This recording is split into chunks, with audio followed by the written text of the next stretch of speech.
गोर लगै छी। बेटा बियाहके एकटा गीत दै छी, केहन लागत तऽ लाइक करब, सब्सक्राइब करब, कमेंट कऽ कऽ बतायब जे केहन लागल। तऽ लिअ एकटा बेटाके विवाहक गीत सुनू। एतबा सुन्दर तोहें छला दुलरुआ, किए बाबू रहलहुँ कुमार। एतबा सुन्दर तोहें छला दुलरुआ, किए बाबू रहलहुँ कुमार। बाबा जे हमारा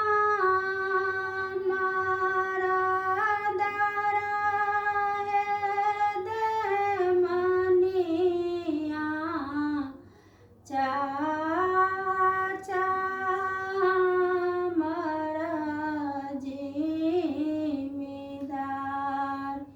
भैया जे हमारा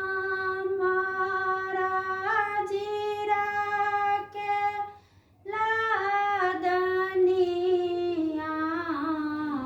तहें सासुर रहलहुँ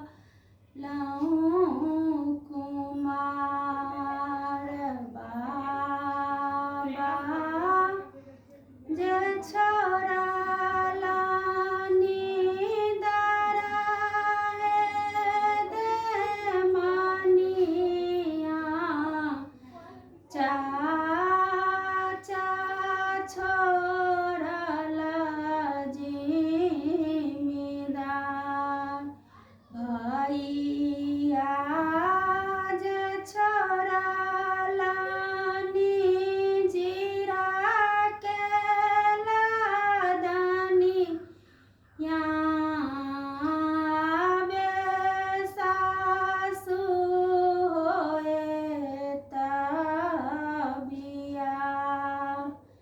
किनकर पोखरी में झिली मिली पनिया, किनकर पोखरी